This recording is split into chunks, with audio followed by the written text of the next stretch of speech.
Welcome back, AP. Welcome back to it. Welcome back to your flipped classroom and our continuing discussion on the growth of imperialism in the late 1800s in Europe, right? I really quickly want to do a quick shout out to y'all.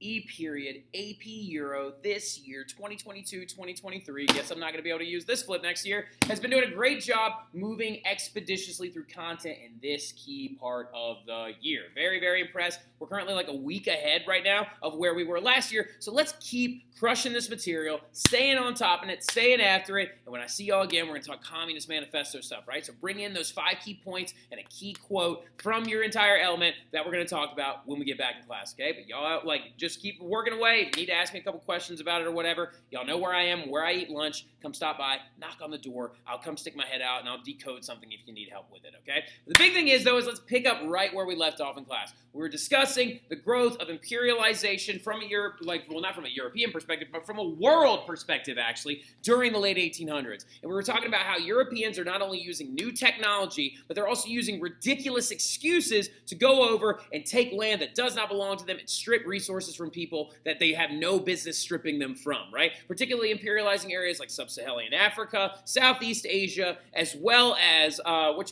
Indian Ocean region. And going on top of that, you can also say as well some parts of South America, all right? So looking into it, though, we're going to keep going in this entire narrative, and we're going to start talking about who gets imperialized, right? Well, the thing about it is, it's not like Europeans are going and imperializing different areas and basically they are. Like, if it's any untouched land that's underdeveloped in the remaining world, that's who the Europeans are imperializing, okay? Some people might refer to this as the classification of the third world, right? Now, really, really quickly, that's an improper classification. Some people always like to be like, oh, Mr. Terry, are they like imperializing third world countries? Well, the thing about it is that classification of third world actually doesn't come around until the 1960s and 70s, coming into the Cold War and following 1950s, 60s, and 70s, coming to the Cold War following the period where Russia and the United States were in a scramble to try and get allegiance to capitalism or communistic Soviet-style societies in their respective realms or spheres of influence, right? We're going to talk about spheres of influence here in a little bit. But another place, though, so don't say third world is what I'm getting at. Now, the unindustrialized world, though, is another area that they're going after. Places that have not been hit by things like steam power, the growth of railroads, or industrialization. Examples of this include India, the East India Company impressing their influence in India, and then also basically the crown in general in 1857, okay? Now, a big thing about it, though, is that what we need to understand is that imperialism had been going on for a really long time period, okay? Now, the first area that's going to fall underneath the imperial banners of Great Britain particularly is going to be that of Southeast Asia as well as the Indian Ocean region. Now, a lot of people make this argument. They're like, actually, if you really look back on it, there was the imperialization of the western coast of Africa going all the way back to the 1500s. There was the imperialization of the area that was owned by the Native Americans, originally going all the way back to the 1600s. And you are right, but that is what we refer to as old imperialism. The new imperial era, with all this new technology and the growth of quinine medicine and things like that, the big target area early on was the Southeast Asian region in areas like China, Vietnam, Laos, Cambodia, as well as India, right? So we're now going to start talking about what is referred to as the opening of Asia. Now, okay, so if I'm talking about something being opened, that means that it was previously closed, right? Now, the thing about it that we need to understand is that when I say Great Britain is going to open this entire market up, they're going to do it forcefully at the cost of millions of Southeast Asian lives, right? There's this thing literally later on called the Taiping Rebellion that claimed the lives of some 20 million people, y'all. It's absolutely insane, right? The imperial era does not get talked about enough in the terms of genocidal actions, and a lot of that has to do with the fact that it doesn't appeal a lot to American minds due to the fact that the people that were being killed are not of European descent, right? So the thing about it, though, going into it, all right, which is absolutely disgusting. Their stories all deserve proper telling, okay? Now, we're going to tell them, and we're going to talk about all of them, right? The big thing about it is, let's give you some context, okay? So going into the late 1700s, Britain was very, very broke, all right? So Britain, and some people always go, well, Mr. Terry, I thought that they had lots of money in Britain because of the Industrial Revolution. The personal individual had a lot of more money in the 1790s in Great Britain, but the government itself was not very, very financially liquid, right? Reason being, there's several different wars that they had, including the 7 Years' War, the French and Indian War, the Austro-Prussian War. You've got all that stuff in the late 1700s. You've also got fighting against Napoleon that's going to cost them money. The American Revolution, which they're going to lose a huge market for their goods and products and raw material producer when America revolutionizes against the British. So the thing about it is they don't have a ton of money, but when we compare in context to this other area, the Kingdom of China, right down, especially focusing in on the southern region of China, close to where you now consider it as a place known as Hong Kong. China is quite the opposite, right? China was very, very wealthy at this time period, and they were known as Qing China because that is actually the dynasty that was in charge in China, underneath the Dowager Emperor and or Empress, depending on what period you're talking about, right? But the Qing era Chinese government was very, very wealthy, right? And a lot of it has to do with the fact that the Chinese practiced this thing known as economic isolationism, right? So the thing about it was that Chinese government under the Qing did not go out and trade with other people. You came to them to trade because they had certain products that everybody wanted, right? The Qing government had porcelains, teas, silks, all these different items that the rest of the world wanted. Because did they try to make copycats of these things? Of course. There was a European man that actually made a copycat version of porcelain, but it was cheap and not nearly as good as Chinese porcelain that they had been making for almost 1,000 years, right? Teas that are coming from Southeast China as well were very, very expensive and a huge hot commodity because the Dutch tea that was coming mainly from the islands of Java wasn't nearly as high quality, right? And silks is something that the Chinese have been making for hundreds of years, close to 1,000 years by this point, was also very expensive and a big product everyone wanted. So the Chinese were like, no, we're not going to go to you to bring you these items. You're going to come to us. And they adopted this thing called the Canton system, right? Where basically they're like, look, we are closed to outsiders. You will not be going into China to find these items. You will come to this one city. And this one city was called Canton, right? And it's actually very, very close to the island of Hong Kong where it is today in Southeast China, all right? So in the Cantonese region of China, right? The southern area of China. So the thing about it, though, is they were like, no, you got this one city you can come to. You can pick up your items here. You can sell. If you have stuff that we want, we will buy from you. But chances are you don't. Yeah, the Chinese didn't really want the goods that the Europeans brought, except for their money. Precious metals, gold, silver, things like that, right? To actually influence and encourage their economy. And it was such a prosperous economy, in fact, that some people referred to Qing-era China as the Kingdom of Heaven, right? The Kingdom of Heaven because they were advancing so much very well in scientific study. But the one really big thing they weren't advancing in is military technology. They didn't need to, right? So they didn't need to, and they had no real reason to, right? But something's going on in the background, and British people are addicted to something. They have become addicted to tea, right? 10% of British household money was going to buying very expensive tea that was coming from the Chinese, right? From Southeast China. So the thing about it is there's going to be this dastardly, disgusting thing that the British are going to do to try and open up the Asiatic markets, right? And they're going to start trying to sell and swap opium for tea. What the heck? Why would you do that, right? So let's talk really, really quickly about what opium is. Opium comes from this thing known as the poppy flower, right? Or the poppy plant. So whenever you actually grow a poppy flower, that's why some of you probably know that really famous scene from Wizard of Oz where they're like, poppies, poppies, and the witch literally makes all the poppies grow out of the ground. And Dorothy walks out there and is like, I feel so sleepy. And she falls asleep and stuff like that because that is the effects that opium has on you. What they do is they wait till these bulbs pop up and they score the outside edges of the bulbs and then they collect all of the brown resin that comes out of it into tins. They dry it out, they process it, and they make it into a drug known as opium. And opium is a very, very extremely aggressive depressant and sedative, right? Sends you into a sleep-like state where the person has very, very vivid dreams and very, very intense moments of highs, right? And so the thing about it is some common drugs that are made from opium, right? Heroin, morphine, as well as oxycodone and the opium crisis that we are actually currently dealing with as a country in the modern era, right? Now, the thing about opium, though, is that the British are going to start growing it in India, one of their other colonies. That's why literally you see right here that these are Indian people processing and packaging opium in their area, okay? And they're going to trade it to the Chinese for tea and then sell the tea for a profit back in England. So they started growing this drug in India, meeting Chinese traders in the water, and then swapping opium for tea. But the thing about it is, opium is stupid illegal in China, right? So during this time period, the Qing-era government, you could be put on trial and potentially be put to death for selling opium inside the country, right? And the thing about it is, you would think that the British would be like, oh, well, I'm not going to illegally trade drugs to a country or a government that doesn't want them and wants to encourage the health of their citizens and prevent them from getting addicted to these things.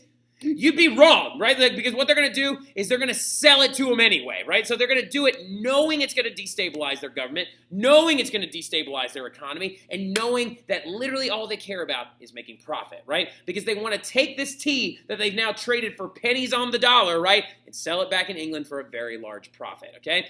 Really, though? Really? You sold drugs to people for tea, right? The Chinese, though, are going to get, wind of this. The Chinese and the Qing government is going to get wind of this. And they're going to put one of their most sophisticated admirals on the job, right? And the thing about it, what ends up happening, is they try to stop the sale of opium by preventing it from coming in through the ports, right? They go into the Canton ports, they go into the Yellow River ports, they go into northern China as well, and they begin a system of searching the boats to try and find and capture this illegally produced British opium and then destroying all of it, right? Well, the thing about it is at one point, they actually found a British vessel that had 21,000 chests of opium. And within a year, not even within a year, within a week, the Chinese government found those chests of opium, bought them in, put them on the beach, destroyed all of them, and burnt it all to a crisp. They also began arresting people within their own society who are actually selling or operating opium dens or selling opium to other people, right? And they even took it a step further.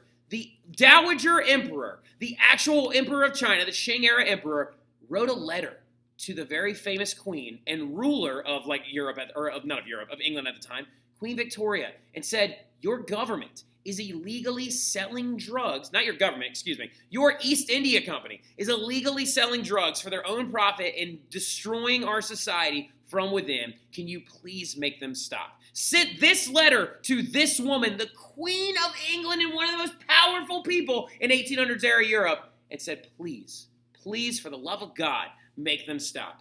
And apparently, she never got the letter. According to historians and according also to other eyewitnesses and then also according to the Queen Victoria era regime and stuff like that, they literally said, oh, Queen Victoria never received this letter. And so that's why she never stopped, right? Yeah, okay, I bet she didn't, right? Now, the Brits, though, the EIC in particular, are going to demand compensation for the 21,000 chests of drugs that were actually destroyed. And the Chinese government says, well, no. We're not going to give you compensation for the stuff that you were illegally trying to selling to our people so you could get tea out of it, you butts. Literally, we're not going to do that whatsoever. And so that's going to lead to the very first Opium War, right? This thing known as the Opium War will break out, the first Opium War from 1839 to 1842. And the British are going to totally overwhelm the Chinese forces, right? And a lot of it has to do for a very simple set of reasons, right? They're going to overwhelm the Chinese forces not with numbers, but using technology, right? So the thing that you have to understand is that the first Opium War was a very, very drastic and aggressive victory for the, there we go. The first Opium War was a drastic and aggressive victory for the British, even though they were heavily outnumbered. A force of 6,000 Brits destroyed a force of 50,000 Chinese people, right? Chinese army. And a lot of this has to do with weaponry technology as well as naval technology, right? These right here are Chinese vessels, but if you look very closely in the background, that right there is a very famous boat known as the HMS Her Majesty's Service Nemesis. And look at the steam that's coming out of the derricks. And it literally has cannons that line the sides of it. Most of the Chinese soldiers were still using swords and bows and arrows or muskets if they could get their hands on them, right? And so the thing about it is that the British are going to completely overwhelm the Chinese during this entire thing. Oh, that's the Industrial Revolution. During this first Opium War, and they're going to begin to force unequal treaties onto all of the Chinese citizens, right? So why did this happen? Mostly just due to training, technology, and that HMS Nemesis example, right? The technology that they had just overwhelmed the Chinese armies, and actually they used it against them to force their way into these ports, right? Now, what's going to happen after this is the very first of the unequal treaties is going to be signed, right? So literally, there were these documents that came out from European powers that were forced onto the Chinese government, right? And they literally called them the unequal treaties, okay, which ended the very first Opium War. What's going to happen here is China will be forcibly open to British trade. Now what's going to end up happening is the British are allowed to go offshore into Chinese ports and venture into China as well to sell what they want or move what they want. And that included opium if they so choose. So that literally was forcing the Chinese people to undo a thousands-year-old law that was literally there to help their people, right? The Chinese had to also pay a huge amount in reparations for damage caused to the British French military, even though their own things were destroyed more than anything else. Because, I don't know, the war completely happened within the seawater realms of China as well as within their coastal ports, right? And also, British traders would not be subject to Chinese laws. So if a British trader killed someone in China, they would not be brought up for murder under Chinese law. They would have to be the British government, and the British government wasn't going to do it. So begins this era known as the Century of Humiliation. Almost 100-long-year period where the Chinese are going to be taken advantage of by other European powers because they see Britain gaining more funds, right? The Americans and the French are going to also begin to actually impose their own unequal treaties, trying to get a slice of this this economic pie that they believe exists, right? Now, the unequal treaties, though, are going to do detrimental things to the Chinese government and going to actually turn a very, very problematic bit where the Chinese citizens, a lot of them, are actually going to fall subject to internal fighting and rebellions against the government, right? The Taiping Rebellion is going to be a very, very famous one where a group of Christians actually Chinese Christians actually believed that Christ was coming back again and stuff like that, and what led this humongous rebellion against the Qing that literally the Qing and then also the Europeans are going to suppress, right? The other big thing, though, is that there was this thing that went down, all right? So going into this, the unequal treaties, which were wildly unfair, they're going to be dealing now with large-scale rebellions going on in their own country. But then something else happened. The new Dowager Empress shows up, and she starts saying, we're going to refuse, what we're going to do is we're just going to boycott British goods and we're going to refuse to trade with them. And also, a lot of British homes were actually eating bread that came from China by this point that was being manufactured in Chinese bread at Chinese bakeries. And several British citizens are going to die from arsenic poisoning. And that British government's going to accuse the Chinese government for drugging the bread, trying to hurt British citizens, even though probably what happened is it was just a couple of tainted loaves, and literally the British government is going to use this to their ability, right? Which will then actually lead to the Second Opium War, which was a coalition of forces versus the final Qing governors, right? Or the Qing leaders. Napoleon III was heavily involved in this Second Opium War, right? Coalition forces along with the French, Americans, Russians, as well as the Brits will show up and actually try to destroy the power of the ruling governing body. The Europeans destroyed the Celestial Kingdom, the Kingdom of Heaven, right? And spheres of influence would be established after the suppression of several violent revolts. One of them we will talk about a little bit later on, known as the Boxer Rebellion, right? Now let's talk about this thing right here. A sphere of influence would be established. Basically what that means is that literally the Europeans went in and carved up the port city areas of China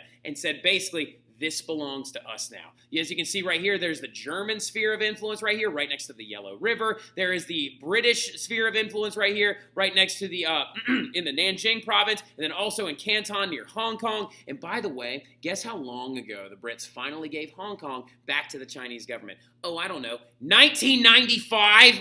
It's absolutely ridiculous, right? And then also, there's the Japanese sphere of influence right there, and the French influence area right here will be known as French Indochina, which actually involved at the time what is now modern-day Vietnam, right? So now, the thing about it is they came in and just carved up the port city areas, took them for themselves, and left the Chinese out of their own economic pattern that they themselves had established. It's absolutely ridiculous. It's absolutely insane. And it all started because the Brits wanted tea and they decided to sell drugs to people, right? It's absolutely ridiculous. Another example, a very, very interesting but different example of imperialism that was going on during this time is that of Japan, right? Now, Japan is an early example of economic isolationism because the Japanese actually at the time were going through a very, very large-scale economic isolation where the emperor had actually told them, do not trade with people from outside these areas. Don't trade with the Dutch because the Dutch showed up first. Don't trade with the Americans. Don't trade with anybody, right? Keep our items inside our island, and they practice economic isolationism. Until a guy named Matthew Perry shows up. And I don't mean Matthew Perry, the actor who plays Chandler in Friends. I mean Admiral Matthew Perry from the United States of America. Showed up on a steam-powered vessel that was drawn like this by Chinese artists because they thought that it was a monster, right? A steam-powered vessel rolled up, and they used a method known as gunboat diplomacy, where basically Matthew Perry, as an admiral, pointed guns at at Japan, its islands, and also its government installations. It's like, you have 1 year to open your ports to our actual, trade negotiations, or we're going to come back and invade. And a year later, they decided to open the ports, and it literally begins this thing known as the Meiji Restoration, where rather than, listen closely, rather than having happened to them what happened to China, the Japanese gave in. Right? They gave in, and they gave into industrialization and modernization. They literally contracted foreigners and things like that to come in and do certain things like lay railroads and like all these other different elements. There's going to be a rebellion that actually happens during this time period that we'll talk about in class a little bit, a samurai rebellion against all of this. But the Meiji Restoration, they put a very young emperor in power who's very, very weak at the time and who allows all of these different individuals to come in, and it causes massive industrialization. Factories will be put up in Japan, like power lines will be strung up in Japan, and the creation of a Western-style military as well. So Japan, rather than actually like having what happened to the Chinese happen to them, they gave in to the foreign influence because they had no other choice, right? So, and we'll keep talking about this tomorrow in class, but I'll see y'all then. Y'all have a good one. All right, signing off.